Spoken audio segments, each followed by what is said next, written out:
Hello and welcome to Care More, Be Better, a Circle B podcast. Today, I invite you into my Wayback Machine to revisit an episode from May of 2022, in which I had a discussion with Aaron Hamlin, who is an election science specialist.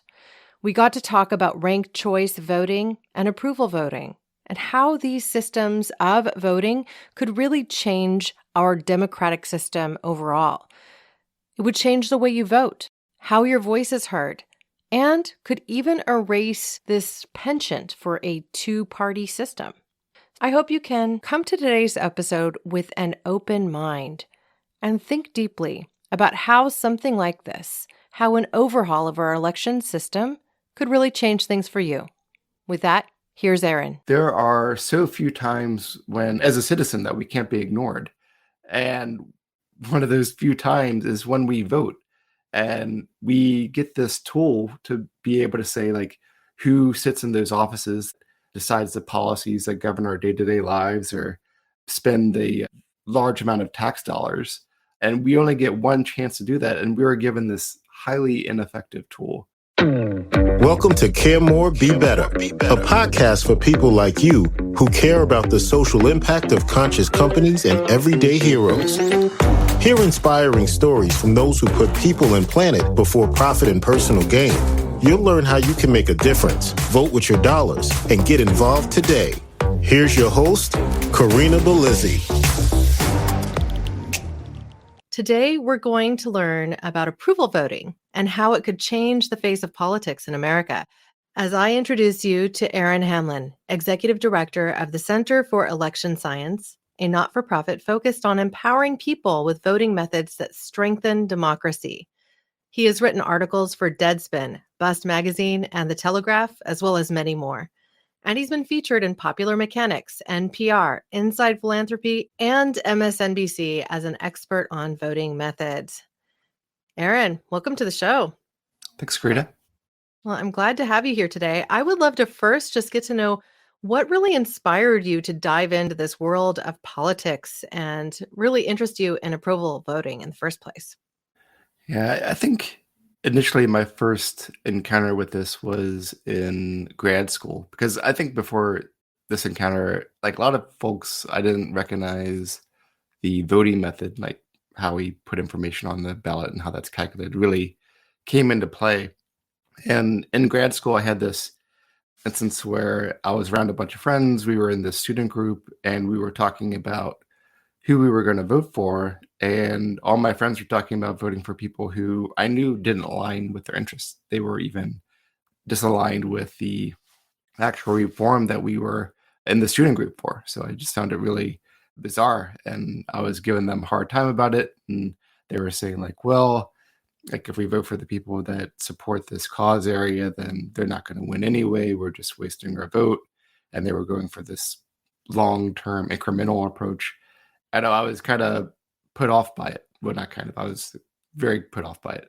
And so I left there thinking, well, I could either maybe give my friends a hard time, maybe have them think a bit less of me throughout the rest of grad school, or maybe there's something else going on here. And that's really when I caught the bug and started to think about voting methods and looking at other ways that people could express information in terms of how they voted and have it calculated in a way that really appreciates each voter and what they're trying to say, unlike what we do now, which forces us in these weird situations where we vote expressly against our interests. Right. Or you're voting for the lesser of evils because you think that your candidate doesn't stand a chance of winning. And so you're voting specifically against your interests because you're concerned more with the what ifs of what might happen if this other person was to take hold. I think we have key examples from this, as if you look at past presidential campaigns where people say, well, I'm either going to choose not to vote because I don't like either of these candidates, or I'm going to vote for the person who I think will do less harm, which to me doesn't sound like it's something that will engage the populace, like a large portion of people, to actually vote and to also do so with confidence that they're doing so with their own beliefs at their center. So how does approval voting get us closer to that reality? So normally when we vote, we go into the voting booth and we look at the ballot, and the ballots give us some explicit instructions. They tell you to choose just one candidate, and the candidate with the most votes wins. And I think a lot of times we don't really think about this very much because it's just the way that we've always seen it. But it really is kind of bizarre because like that's the least amount of information that you can provide for one. Surely, like when you look at that ballot, you have opinions about multiple of those candidates, but you don't get to say anything about that. And often choosing just one candidate can really disincentivize you from learning about these other candidates. Because again, like if you're going back to the thought process of like, well, I don't want to throw my vote away. It's like, well, like why even waste your thinking time going through and looking at these other candidates anyway? And so what approval voting does is it gives you flexibility in a way that you've never had before as a voter. So when you're looking at an approval voting ballot, it just tells you to pick as many candidates as you approve of. You're not ranking or anything complicated. You're just selecting as many candidates as you want. And the candidate with the most votes wins. This means when you're looking at a candidate and say you really like a particular candidate, but say they're new or they're an independent or a third party, or even someone that's bringing in new ideas within the party that you align with. Well, under approval voting, you can support that candidate and not have to worry about anything. And if you wanted to go ahead and say like, okay, well, I don't know that they're going to win, you can mitigate against that and you can support another candidate or more than another candidate if you wish to say, okay, well, this is another candidate that I find acceptable. Like I would be comfortable if they won, but I also want this other candidate to win, even though maybe I don't know that they have a great shot. And if there are also like just a bunch of candidates that you like and you have maybe a hard time telling between them, you can support all of them in a way where previously you would have split your vote. Now you can say like, okay, these are a bunch of candidates who I can really get on board with. I'm going to support all of them and not worry about vote splitting. So how would this change things like lobbying, as a for example, or would it, in your opinion? I see the voting method as really one facet of election reform. I mean, in my opinion, probably one of the most core components. In terms of lobbying, I mean, legislators have their own challenges. Like you imagine if you have a elected position and you're expected to be like an expert on everything. Well, sometimes you have to there are different interests, whether they be public advocacy groups or otherwise that are communicating to try to like push their interests overall. So I don't know that the lobbyist component would be as impacted. Although one thing to keep in mind is that there may be some interaction with looking at campaign finance as a component. So for example, Yeah, absolutely. a lot of times like under our choose one method, we use some proxies for viability. Because if a candidate isn't perceived as viable, well, we don't want to throw our vote away under a choose one election. So But they also might not get funding. People might not give them money. And if they ran and were able to show that they had a support base, then they could stand a better chance of getting more support the next time it was time to run for office, correct? that's right. And so like normally when we think about like viability issues, we think about like, okay, well, how popular is this candidate? Like what's their name recognition? What's their war chest look like in terms of like funding that they have? But under approval voting, you really don't have to worry about that because you don't have to consider the viability question. All you have to look at is, do I like this candidate? Do I like their policies? Do I think they would do a good job in office? If you check yes on all those boxes, you can support that candidate. You don't have to worry about any of that. hmm Well, is there a really good example from any municipality within the United States where approval voting has already taken hold? Yeah. So in 2018, we were able to implement approval voting with a local group in Fargo, North Dakota for the first time. Previous to that, like it hadn't been used before. We've really been pushing this and pioneering this effort with local groups. So we since implemented it in Fargo, North Dakota in 2018. After that, St. Louis, Missouri. And we currently have a campaign in Seattle, Washington for this year. We expect it to be on the November ballot of 2022. But yeah, so far we've seen some interesting campaigns play out so far with the use of approval voting. And that's separate from it passing over the ballot initiative. So to me, this reminds me a little bit of what we see when we're voting in primaries, as a for example, because though you might only select one candidate, you're at least able to vote from an entire field. I wonder if there is also some element of this or some element of approval voting actually went into play during the California vote to recall Gavin Newsom. Would you consider that approval voting? I mean, I can describe it too for people just so we get the quick 1-2 punch.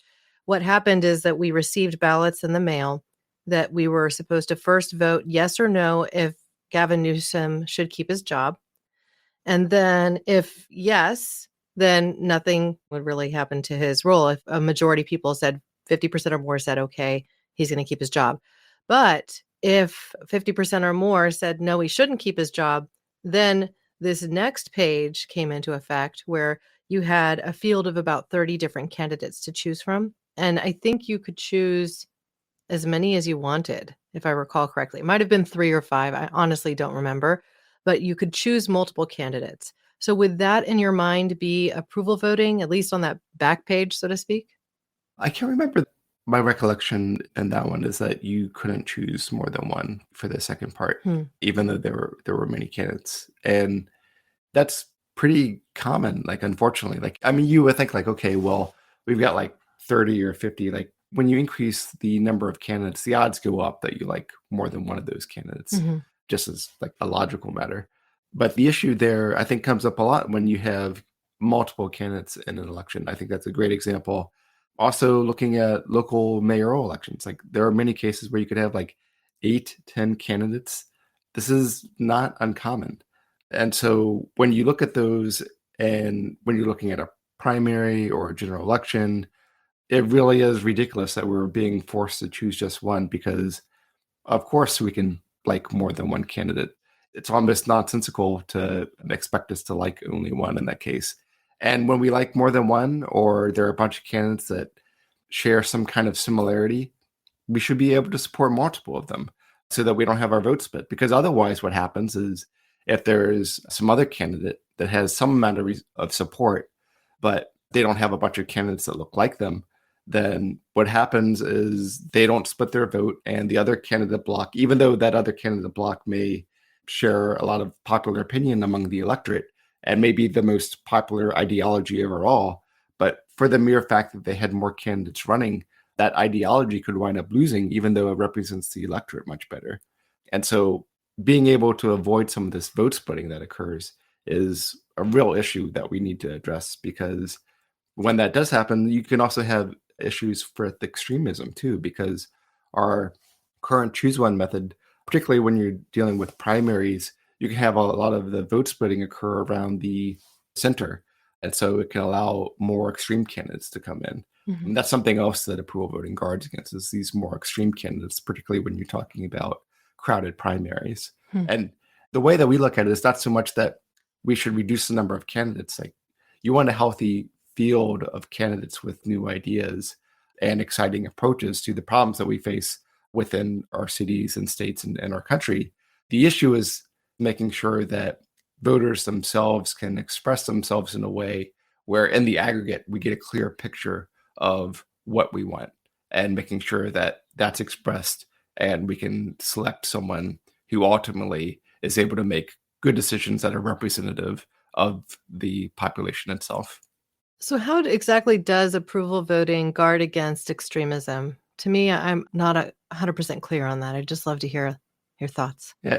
So this is a little bit more kind of like technical in terms of like how it works out. So I'll maybe share the technical part, and then I'll maybe give you an example of a very weird election. There are actually two kind of weird elections.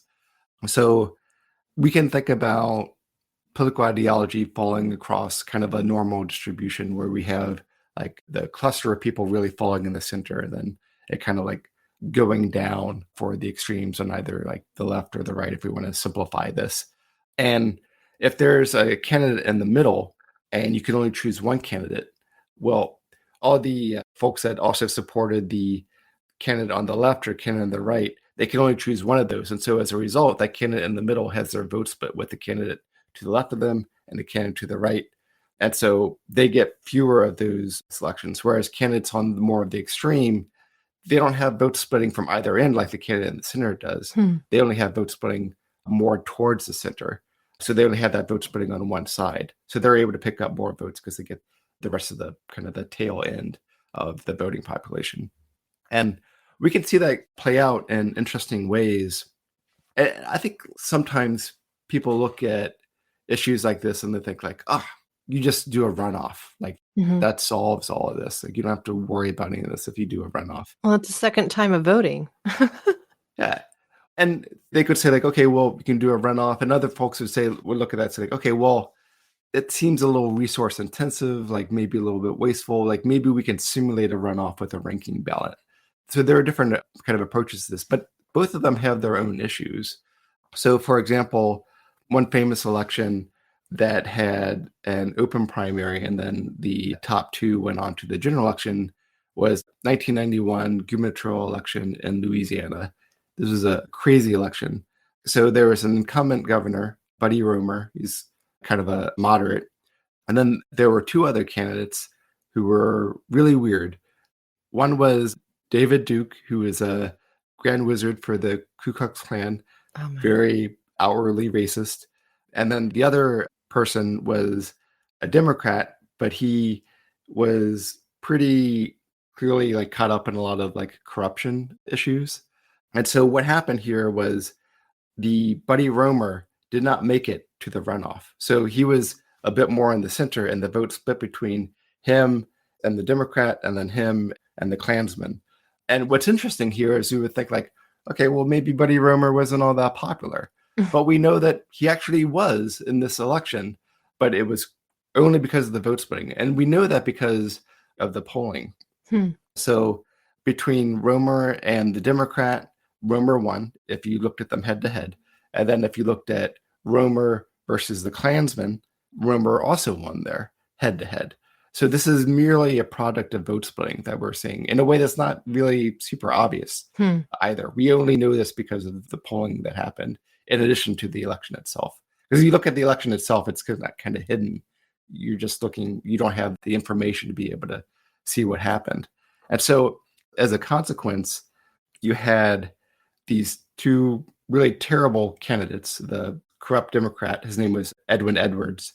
Do they both have to have like Edwin Edwards and Dave Duke? I mean, it's like they both had double letters for their initials. Yeah, it's crazy in multiple ways. Yeah. And the election, they had folks would ride around with bumper stickers that would say, vote for the lizard, Edwin Edwards, because he's a terrible person, and not the wizard. So you'd have like these weird bumper stickers. I mean, talk about like voting for the lesser of two evils here. And so what wound up happening was Edwin Edwards wound up winning the election, and he wound up going to prison afterwards for felonies that he committed while in office after winning that election. So it was just a real horror show overall. And this is what we invite ourselves into when we do this choose one voting method, even when we add a runoff into it. And what's weird about this is like, so that's with the traditional runoff. I think what a lot of people would say like, okay, well, you got this issue, throw a runoff in there, you get a good winner. It's like, not really. And other folks would look at this and say like, okay, well, it seems kind of wasteful to do that whole runoff process. Maybe we'll simulate a runoff by giving people ranked ballots to start with. And then we can use those ranked ballots to infer what the runoff would be by knocking people out who have the fewest first choice votes and then transferring their next choice preference over to the next candidate. That method is called ranked choice voting, and that's used in a number of cities and a couple of states. One interesting election with ranked choice voting was in 2009 in Burlington, Vermont. So that's the city that elected Bernie Sanders for their mayor before, super liberal place. And they had implemented ranked choice voting. Then I think they were still calling it instant runoff voting. It's the same thing. And so what folks were told was that, okay, well, we're going to give you this ballot and you're going to rank your candidates. And when you do this, like they were told, like, don't worry about ranking your favorite first. It's fine. You can do that. And like even in Burlington, Vermont, there are conservatives in Burlington, Vermont. They have a Republican candidate that runs, and this election was no different. They had a progressive candidate who like actually does a reasonable job because it's Burlington, Vermont, and a Democrat candidate and a Republican candidate. And the conservatives were told like, hey, you can rank your favorite as first, even though you live in Burlington, Vermont, things will be okay. And so they did. So a lot of the conservatives, they ranked the Republican as first. And what happened there was, again, this kind of like weird vote splitting from the middle. And so the Democrat candidate actually got the fewest first choice votes in that election. And those candidates, like the Democrat candidate, the folks who ranked that candidate first, their next choice preference was for the progressive candidate because the Democrat candidate was getting eliminated. And so the progressive candidate wound up winning. But interestingly, if we do that same thing as we did in the lizard versus wizard election in Louisiana, and we say like, okay, well, what about like if some of these folks went head to head, like what would happen? And in this election, the Democrat candidate would have beaten the progressive candidate head to head, and the Democrat candidate would have beaten the Republican head to head. So the Democrat was actually the best candidate despite having the fewest first choice votes. And so like the progressive candidate won in that election. But the other thing that's interesting here is that the Republican candidate and the conservatives that voted for that Republican candidate, interestingly, had those conservatives instead dishonestly ranked their favorite as the Democrat candidate, they would have gotten the Democrat candidate to win. Because after all, like once the Democrat candidate gets eliminated and goes over to the progressive candidate, like all those folks who voted for the Republican, they didn't get anything. Like all that information is being ignored. So had those conservatives actually ranked the Democrat candidate as first, the Democrat would have won, which, I mean, they're not going to party over like the Democrat candidate winning like the conservatives in the city, but that certainly would have been a better outcome for them than for the progressive to win. Yeah, I That's see what right. you're saying. And so in the case like this, you might say the progressive candidate was quite pleased with the outcome, and Oh, yeah. therefore they would support this ranked choice voting, at least in that jurisdiction, because it worked in their favor. But what you're also saying is that it could play exactly the opposite way, and we could end up with an extremist on the other side of the equation when that's not really what the voter populace wants. And so it sounds like what you're advocating for is just for the will of the people to be heard and for our voting rights to represent what our choices would be as a populace, as opposed to something that gives ultimately special treatment to one group or the other based on what the arrangement in that particular city or municipality is. That's exactly right. And when we're thinking about the people who we are electing for office, we don't want these wild swings. I mean, we want good policies to be implemented and we want them to last. We don't want them just merely overturned by the next administration who has a polar opposite ideology. Well, it's very costly. It's costly to the people because That's right. every time you change something, there are costs associated with that change. Absolutely. And it's just so weird. Like, there are so few times when, as a citizen, that we can't be ignored. And one of those few times is when we vote. And we get this tool to be able to say, like, who sits in those offices, decides the policies that govern our day-to-day lives or spend the large amount of tax dollars. And we only get one chance to do that. And we were given this highly ineffective tool. Mhm. So really, when we're looking at this problem, we say, okay, well, we want to arm you with a better tool that actually gets you the outcomes that your community deserves. So that's the way that we look at this problem, is arming voters with a tool that gives them a way to have their government align with their interests and not these wild swings. Yeah, you said something specifically about wild swings, which I have agreed with for a long, long time. I had in high school a political science professor, Mr. Booth, who had a very different political ideology from my own. He was very conservative, and I was very much not. And he said one thing that has, I think, been proven true time and again. He said, you know, it's a difficult situation in America when we can't keep a president in office for more than one term. When we have the kind of volatility where we're running from one party to the next, to the next, to the next, the people who pay are the American people. And regardless of the fact that we would probably vote differently from one another on every single election, I think, in fact, there's very little we agreed on in that realm, but I've still never forgot those words, because I think when we have a situation where we have wild swings and continual wild swings, where we've got whiplash from one administration to the next, we also have a situation in which our politicians are less likely to collaborate. And we've seen that play out over the course of the last several administrations, where they're becoming more diametrically opposed and less willing to collaborate on anything aside from, well, it looks like COVID. I mean, that's the one thing that they could seem to agree on and actually get some immediate relief, or as immediate as possible relief, for the American people. Still, there are many that don't agree with a lot of those changes. And for instance, for me, I was not given a choice as to whether I would receive a child tax credit multiple times over the course of the last year. And so I smartly just put that money in a savings account, because I knew I was going to have to pay the government back. I was going to have to pay them back when tax time came. Still didn't affect the fact that it hurt more this year to file for my taxes than prior years, because money that I would have had kind of sitting aside in the government's hands was given back to me, and now I had to account for that. And I imagine many people in our current life are experiencing the same thing, like, oh gosh, now I have to pay this back, so it wasn't really relief from COVID. Mm-hmm. So I wonder what your thoughts are about the decisions that are being passed through the present administration as they might reflect the walkbacks from prior administration. Like, is there something that you think we should all be more aware of than we perhaps are?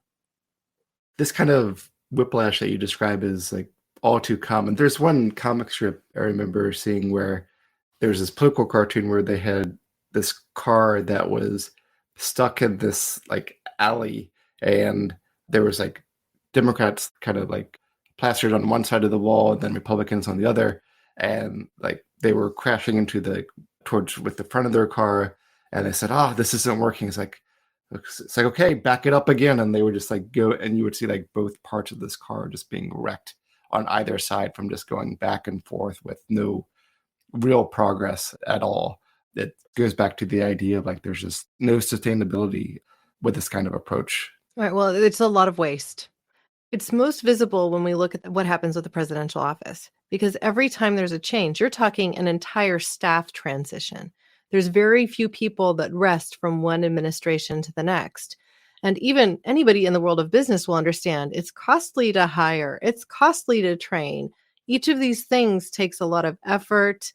You have to get apprised of where everything is politically. What are the goals that we're working to push through? What are the sorts of things that we're hoping to prevent? And ultimately, it's like a complete changing of the guard. And when it's happening every 4 years, the cost to the public is actually quite high. So I've often felt like there isn't even a situation where we really have a lesser of evils when it comes to our national voting, because we essentially are given two candidates. And if we were lucky, the one we liked made it there. But most people are not at that level of satisfaction. You're ultimately sitting in a spot where the candidate that you would have liked to see in the White House or pushing policy forward that could affect more people in a positive way didn't get that shot. They were left on the chopping floor months before, after a straw poll in Ohio, right? So There's one interesting component. So we also do a lot of research within our organization. So we did polling looking at the 2016 election, and we also did polling looking at the 2020 Democratic primary. And the way that we do this is a bit different. So we're interested in voting methods. So there are all kinds of different voting methods. Like so far in our conversation, we talked about our choose one method, also called plurality voting or first past the post. We talked about ranked choice voting, also called instant runoff voting. And we've talked about approval voting. There are some other ones out there as well.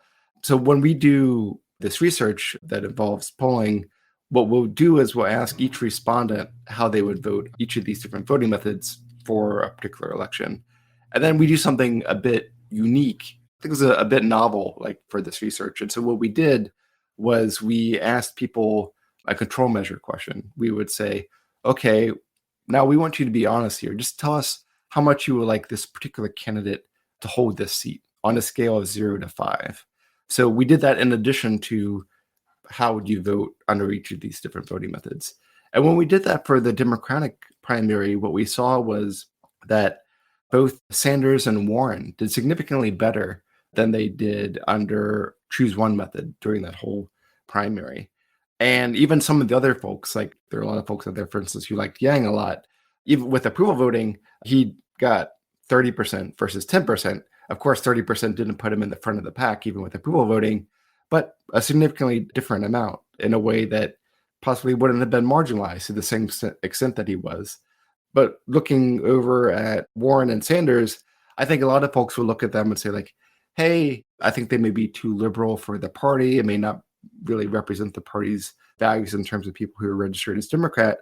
But I think one of the things approval does is it kind of gets past what we perceive as being politically acceptable. Because you look at some of the, just for them, for instance, like some of the policies that they ran on, and some of these policies, when you poll on them in their own right, they do pretty well, like looking at different aspects of like healthcare reform, for instance, different types of tax policies. And even though some folks in the Democratic Party may look at this and say like, okay, well, I think those are too extreme. Well, we don't have to always listen to what like the media or the party itself tells us as far as like what's acceptable. When you have a voting method that just goes through that, you can get that information directly in a way where previously those candidates would have been marginalized, or you would have been told like, hey, the reason they lost was because their ideas were too extreme, rather than like maybe there was just a lot of vote splitting going on. And going back to that control measure, one of the ways that we empirically know that approval voting does a good job capturing the support to the degree that it overlaps with this control measure. And the listeners can go to electionscience.org and look up the Democratic primary on our site, and you can see how well this control measure mimics the approval voting votes as well. So like you see these line up really well. Whereas when you look at it with, say, our choose one method, or even the ranking method for that matter, there's a lot more in terms of discrepancy. It just goes back to the idea of when we dismiss certain candidates or ideas out of hand, I think we need to reflect on that and think like, is it that these ideas are really that far out there? Or is it just that we have a really terrible voting method that doesn't pick up on it and we need to use a different one that does? So, what do you think our chances are of actually getting to a spot where our national presidential campaigns and voting are actually done and using approval voting as opposed to other methods? So when kind of like getting into this space, like it was clearly a big hurdle, like overall, because when we were looking at this before we got our initial funding at the very tail end of December of 2017, approval voting was something that was looked a lot in academia. It had been used for government offices. It had been used in like different organizations, often like math and statistics organizations, even though it's a simple voting method. And we had to look at this and say, okay, well, we have to be able to show proof of concept, we have to replicate, and we have to be able to scale. And so we've started with cities, starting with Fargo of about 120,000 people, then St. Louis of 300,000, and now looking at Seattle with 750,000, it's the 18th largest city in the country. And next, we're transitioning into states. We haven't announced a state campaign yet, but that's where we're moving. The nice thing about states is that when you pass a ballot initiative in a state, which is what we do, like we don't ask the people who are elected themselves to pass this through legislation because they have a conflict of interest. We just ask the voters. And it's been popular. It's a very simple method, doesn't require anything complicated in terms of infrastructure. And I think that's what helped it pass in Fargo by 63% and in St. Louis by 68%. But as we look into states, you also get to control how federal seats are elected. So you're talking about U.S. Senate seats, Yes. U.S. House seats, and also electoral votes. So you can control how presidential elections are administered in that state. So you can have it administered by approval voting within the state that is passed as well. And that'll control the electoral votes for that state, because it's up to the states how they assign their electoral votes. So if you pass an initiative for that state that says, this is how we vote for presidential elections using approval voting, that also controls how their electoral votes are assigned. Well, I'm encouraged. I'd like to see a simpler system enacted. I personally found when I was reviewing ranked choice voting, it's sometimes difficult to choose who you would put first because that's more weighted. It's almost like you're in the same boat you started in, so to speak. Yeah, and it can also be challenging there when you have a longer candidate list. So with ranked choice voting, just like the feasibility of ranking more candidates, often people will omit more candidates, which means that they lose information. And we know from research, for instance, like there's a Canadian mathematician, Mark Kilgore, identified that when voters don't put as much information down on ranking ballots, they can fail to identify the correct winner. And the other component is that when you have a longer candidate list, because ranked choice voting is more complicated with its ballot design, that it may not be feasible to even allow voters to rank all the candidates that they wish. And again, you're getting back into that issue of voters not being able to provide the information that they wanted, and then that resulting in not being able to identify the correct winner. So, how can our audience get involved and push for this new method of voting if they agree with our discussion thus far and if they think this sounds like a good thing? How can they get involved? Well, we have an awesome director of campaigns, Chris Rowley, and what he's done is he's worked to set up a nationwide chapter system, which is how these chapters develop into campaigns. And so what you can do is you can go on our website at electionscience.org. You go up to the menu at the top for Take Action, and you can sign up for our newsletter. You can join our Discord. And that's how we work to start these chapters. We provide logistics support for being able to help these chapters graduate into campaigns. And so we've identified all the ballot initiative states. We've also polled on all the ballot initiative states, identifying the best language for each state, which the reason we have that information is because of our new director of research, Whitney Hua. And she's figured out through a sophisticated polling approach the best language in each respective state. So we have a lot going for you, like in terms of joining one of these chapters and moving it into a campaign. It's daunting to try to do on your own. And so what we're here is to help communities with the support that they need to be able to arm themselves with this voting method, this tool, to actually get the government to respond to their interests. Well, thank you so much, Aaron, for joining me today. I've really enjoyed this conversation and I've learned a fair amount too. So I want to thank you for taking the time.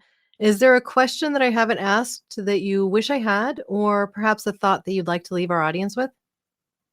I think a lot of times we look at things like a broken government and it can seem just so daunting sometimes. And it's a rare instance where a solution for this scale of a problem is so straightforward as saying like, okay, maybe you can pick as many as you want instead of just one.